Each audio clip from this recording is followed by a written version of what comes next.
Holy smokes. Finally! Finally! Hello there, it's me, Blue, back here. Oh my goodness. And today this is the part 2. And yep, there's only one single new picture because I mean a new piece of art because it took so long. It took like 3 days. So this is a part 2 showcase, but this time it's not going to showcase, it's not going to just showcase this, but instead it's going to showcase some concept art as well, and including some tips on how to draw dinosaurs, I mean theropods, for example, because some people really watch too much Hollywood stuff, so I gotta show them something else. Well, yeah, you saw this before. These, I'm just gonna showcase them again because I actually love them all. Different color palettes comes in different ways. So okay, so the next one is a new one. Hold on a sec. It might not fit in with the others because it has chairs and stuff. Yeah, dinosaurs can't make any chairs, so you know. But anyways, this is the new one I did. I'm really proud of this. This took many days, about a week or so. I can say this really took a week. I actually kind of work at school for this one, with during recess times and stuff, and yeah, it ended up pretty well. I really like the color palettes of Archie over here. I mean the Arch Illager. Yeah, he's still Morals and Tributers, but this time with different feathers, because it's actually based on how a few type of birds, for example, can actually change their feather colorings to make themselves look more colorful for mates, but this one's for dominance. Plus, based on his robe color and and it actually fell off when he got attacked by the undeads, aka the undead dromaeosaurs, I can say. And yeah, it just feels like a comparison between this into this. Yeah, it actually kind of fits a bit. Just look at where the orb is and stuff. I actually used the marker a bit more just direct, so it wouldn't look as sketchy as the last ones, but except for the feathers. I'm really proud of how the feather shading match will work out well. Well, so yeah, this is just Archie's base, and his scars only got a bit from being healed, and I have no idea how this crown fit in, but according to dinosaur skulls, Tyrannosaur skulls, I feel like that's a bit possible for it to be on a notch, but it looks fine, of course. It's just weird gravity. So the back here is of course Walda, because I always view her as a Gorgosaurus most of the time. Number one, they live with the Daspletosaurus in the same place, which is Alberta, Canada, in Dinosaur Provincial Park, and plus the Gorgosaurus is it's shown to be much skinnier compared to most Tyrannosaurids, just like Albertosaurus, and they're named before the Albertosaurus, so there's possibilities for Albertosaurus to be Gorgosaurus, but the skulls and stuff match to show differences, so they're individual species, but still, they belong to the family Albertosaurinae. So, and I also note that I forgot to tell you guys about this ear part. Yeah, dinosaurs can have ears, but it wouldn't be like flabbies like mammals. Instead, it will be like this type of holes like modern day birds or reptiles. And of course, these really covering feathers. And the belly's a bit pinkish to base off my design, plus it's because of if it's a male, there's gonna be more fleshy or red, than if it's female, it's gonna be kind of like lower red, but I didn't match half the color. But still, she looked fantastic either way. This is her leg part, this is the leg. Also covered with feathers, because it's also one of the rules to put feathers over here for most of the feathered dinosaurs. I put these types of things because Eutyrannus, which is almost the same size as Gorgosaurus, will probably, have feathers, so maybe Gorgosaurus will have that. I noticed that I didn't put feathers on the face, unlike dromaeosaurs. It's kind of like how people discovered Tyrannosaurus skin impressions that showed them to have slightly pebble-like scales instead of feathers. And this pattern over here is based on birds like lammergeiers or bearded vultures and crowned pigeons with those black colored patterns just running down from the head. So yeah, I actually based the Gorgosaurus of a lammergeier, which is one of my favorite bird, because it looks really cool. And the nestlings are pretty adorable. I really like the white colored feather. it looks really cute. Based on the younglings on what did I say again? Lammergeier chicks. Yeah, Lammergeier chicks. And this one, we'll talk about this one. I also made the part of this staff to have the red color rubber to actually be shorter on the edge, so it can be more easier for them to use.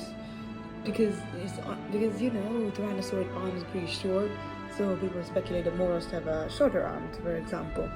So he has to grip the staff this way, which is a pretty odd way, to be honest. I also add this little bit of necklace. Well, the orb gave him. It's not technically natural. Same goes for the crown, which shows how natural the orb is. Yeah, and along with the throne idea, which is based on the cage, is just a design from Sweden. For this cage is actually foreshadowing two things. For example, well, it's based on how birds are descended from dinosaurs, and the other is really foreshadowing. If you don't want any spoilers about Minecraft Dungeons, well, I'm not gonna talk about it. It's alright, but you know what the orb is up to. If you haven't read it, if you haven't read the novel or even played Minecraft Dungeons and you don't want spoilers, then I'm not gonna talk about it. It's okay, anyways.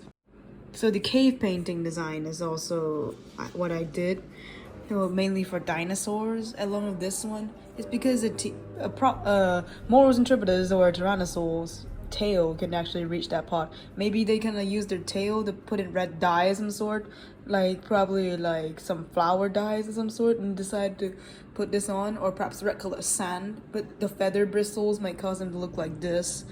Thing goes with black and stuff and coals, and this is dinosaur footprints as well, being printed from red colored liquid fruits or something else. So yeah, I actually kind of made it a bit primitive. And here's also the dinosaur architecture. Maybe they kind of portray Tylosaurs as something weird and strange because I haven't seen them that much. Well, technically Tylosaurs are pretty soft, to be honest. If you have seen Prehistoric Planet, you can see Mosasaurus chilling and letting fishes trying to clean his teeth, like an underwater spa, which is really cool. And along with the architecture for the sun and stuff, that actually I kind of worked hard for it. I have no idea how dinosaurs did it. Perhaps it's dye and some sand. It's actually based on ideas in Dinosauroid, which is another online project done by CM Kurzman, along with a few paleontologists, I think. I kind of forgot. So yeah, this is the picture over here. I'm really proud of it. It took a week. So yeah, this is the full-on pic. So here are the few concept arts that I did in this one. Well, yeah, I bought these sketchbooks and stuff from a convenience store. Two of these, and this is Archie. Yeah, so he's a Moros Intrepidus. His name meaning independent doom is also called as the bad omen dinosaur in Chinese. Yeah, it just directly calls it that. So yeah, it's one of the reasons. So yeah, it kind of have feather plucking, and there's tyrannosaur fangs being here, but his mouth is a bit elongated because that's how more primitive tyrannosaurs might look. So his feather kind of puff up when he's mad, despite that his injuries and stuff. But it's kind of common for a few birds like broody hens getting puffed up and when they're angry. And yeah, this is the prior design, but the design ended this way, which is much better than this. And this is the dust bathing behavior I got from modern day game files and hens. This is the scared expression, and aka a front face test. So this is the base design, and this is actually, wait. Oh, this one's actually the scene when Archie got the flower from the Iron Golem, which is a magnolia flower from the Chasmosaurus. Next one I'm gonna mention is Yumi the Maiasaura. To be honest, this is actually the first time I drew Hadrosaurs after all those times. Well, I mean, I haven't drawn Hadrosaurs for like 9 years. 8 years. 9, because I started drawing dinosaurs when I was 5. So, and it looks bad, not gonna lie. I'm not gonna show it. So, the brown stripes actually resemble the unibrows, and along with this dark colored brown. This one is actually inspired from the Edmontosaurus from Walking with Dinosaurs, along with the patterns for Jurassic World Evolution for the Maiasaura. Half of the body is based on the is it coastal or is it rainforest? I don't quite remember, but I remember it's rainforest of some sort. I don't remember. And this part is based on the normal color, the normal pattern. Yeah, so basically it's chocolate cream good mother lizard. This is the diamond she found somewhere else. And also referencing on the high ranking. Is it the explorer villager rank? Well, I probably didn't remember. So here's Carl being smacked by Yumi. That one scene where Yumi tried to protect Archie. No, it's not that violent. It's just kind of like it's push or some sort. So they kind of rolled down. Well, yeah, Carl's a Struthiomimus. Yeah, Struthiomimus, which is one of the base prey of Gorgosaurus. And here's Yumi showing up, giving hello, and this is Yumi's hooves, which is actually pretty similar to modern day horses, based on discovery from Shantungosaurus. Here's little Archie, and this is the Chasmosaurus. I imagine that she usually like walks around, guide the Chasmosaurus herd, and if there's any danger, she'll cry out.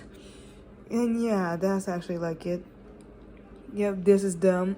So this is Salah and Iguanodon, and this is just Yumi. Since Iguanodons are pretty much only slightly taller than Maiasaura, so yeah, that's their size. Sad Yumi times. And yep, I imagine that it kind of inflates for Edmontosauruses and various different kinds of hadrosaurs, because it's often like imagined for them to have this. Alright, so this is my personal favorite among the designs. Yep. So this is Walda, the Gorgosaurus, aka the Dreadful Lizard. So here's the two crests that's discovered among Opatosaurinae, and along with the face pattern, it looks like the nose, but at the same time really look like the Lammergeier in some ways. I kind of got based. This is the soul thing made from stones, the purplish colored feathers. Well, yeah, the one at the back, and along with a few patterns. This speculative arm feathers are actually based on the Gorgosaurus from Bower Tyrants and All Your Yesterdays, and along with the really tiny arms.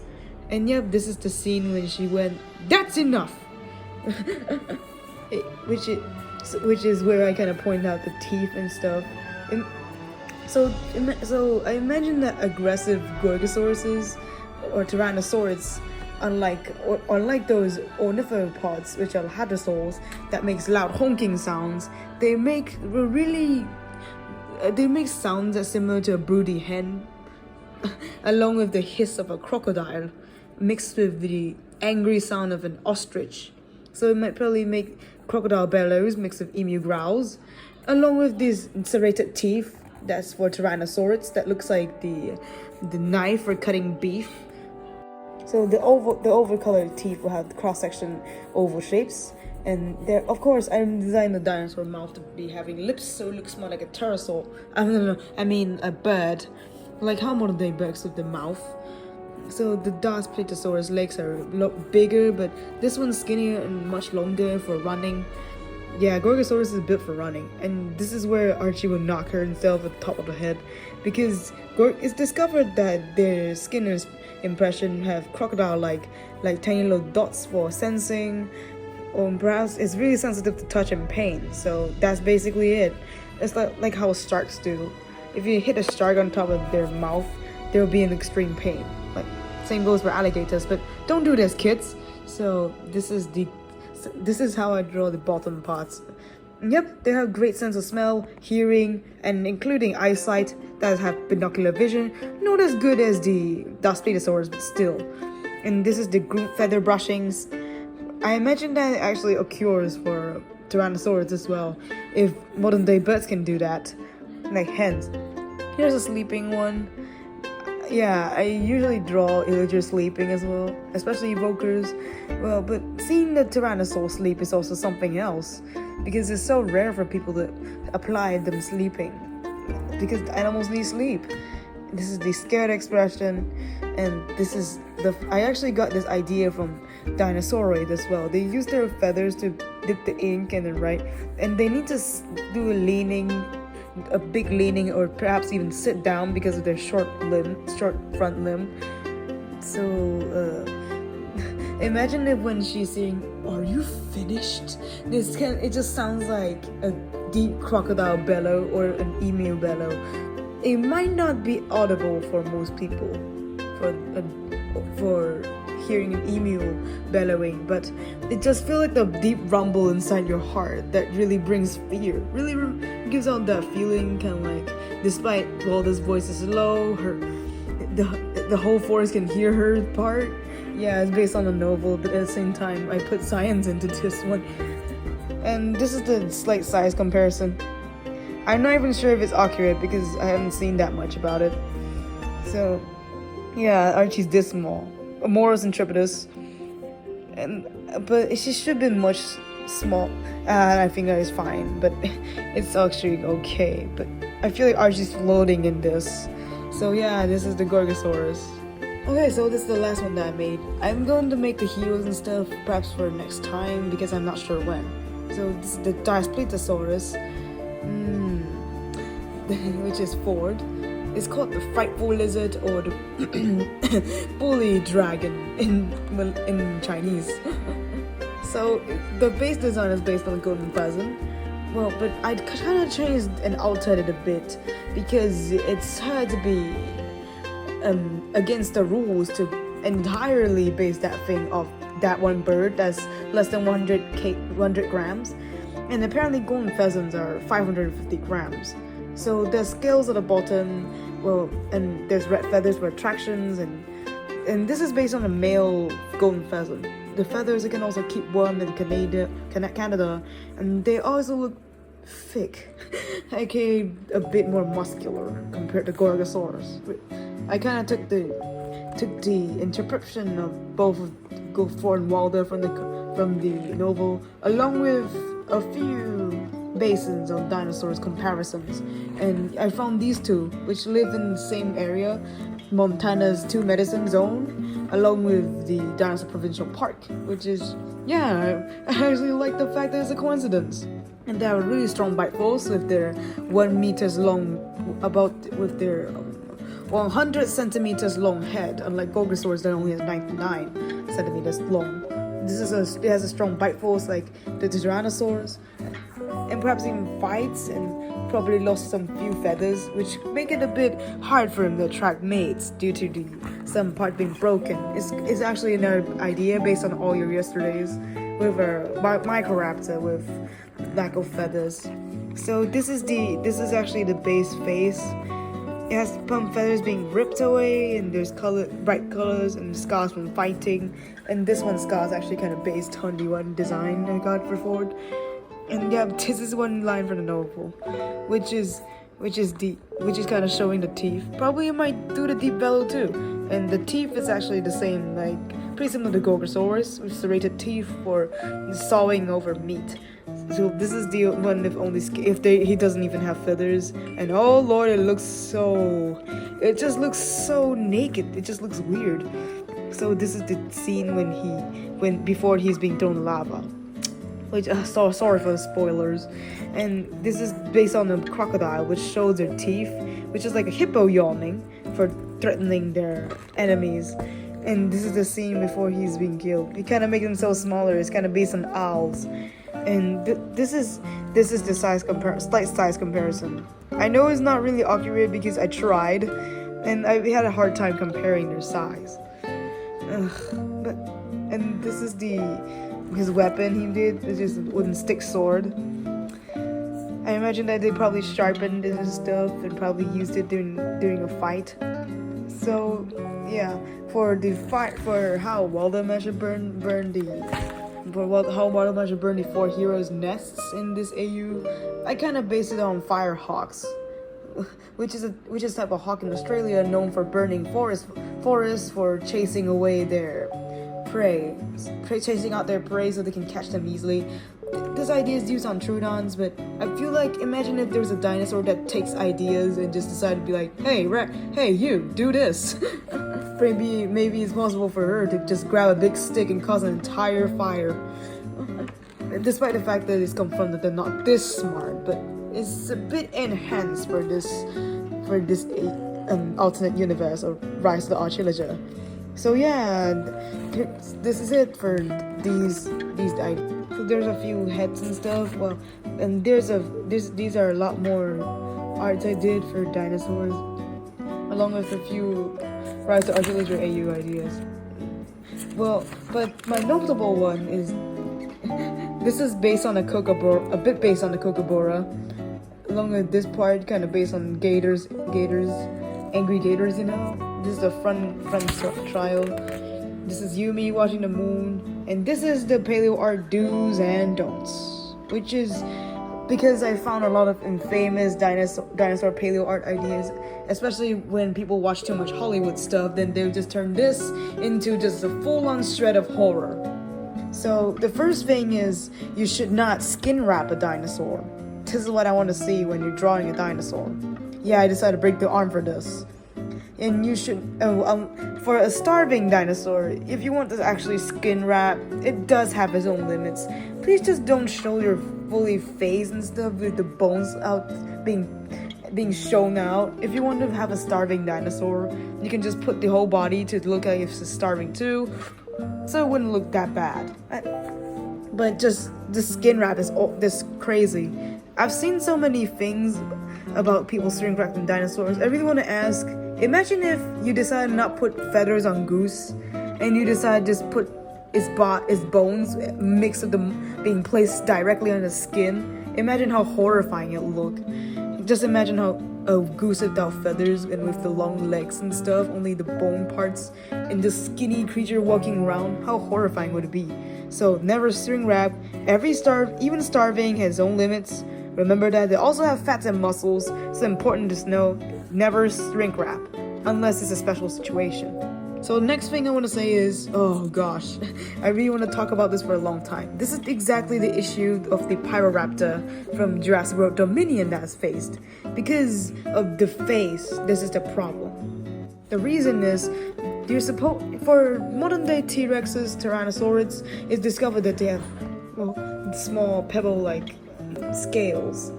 Unlike dromaeosaurs that has full-on coverings, but it's gonna look more like modern day birds than those monsters is on for Planet Dinosaur or even the Pyroraptor. Just don't put these overly massive crocodile-like scales on them. Instead, put these tiny little details of tiny scales like pebbles. Just please don't make it look like the dinosaur visited a tattoo artist. Just make his scales look bigger, okay? So yeah, just don't freaking smack that in. For Maniraptors, never just smack that off in. Instead, you can just freaking put some tiny little feathers and stuff. It wouldn't look that bad. You know, I've been so mad about the situation, especially with massive scales designed for dinosaur design. Another one which is really a really tough issue to talk about is this. What is this? So I have a number one rule for anyone being addicted to Hollywood dinosaurs. Please, never put these hands in this way. This is not how dinosaurs act, okay? This is just Hollywood trying to make them look cooler. But the thing I see is just a fractured dinosaur. For a dinosaur, for a theropod, you should make their feet look like they're clapping, just like this. So it just acts like how birds flap. They don't flap like this. They usually flap in this style. Pretty similar to our human hands, but we can twist and turn whenever we like, but we just don't break it in this way. So please, dinosaurs clap, they don't just slam at computers, got it? So here's the next rule you should follow. Don't you give excuses like ostriches that don't have scaly legs. Please. Part of it is covered with feathers, but actually, this is if you want to put feathers, you should put fully like how birds look instead of just ostriching the thing. come on, ostriches also connects their legs to their fur feathers. It's just that their legs are longer and more revealing, unlike dinosaurs, like certain types of dinosaurs.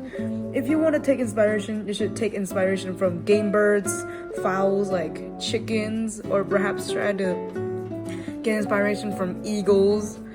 It's a better way for inspiration. So yeah, Feather Friday. So here's are all the rules that you should apply on drawing dinosaurs. With all the concept arts and stuff, and along with these arts I did, yeah, so as you can see, I really enjoy just taking dinosaurs as animals, but not monsters, I can say. Not those type of movie monsters you see with Jurassic Park, but rather just animals living their lives.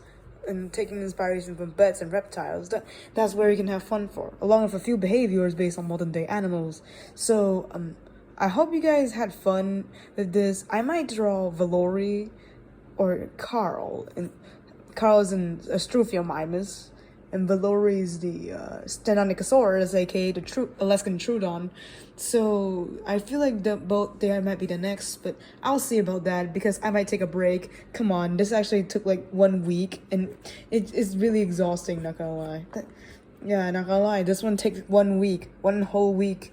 So I hope that you guys really enjoyed it, and see you guys, stay cool, and see y'all soon.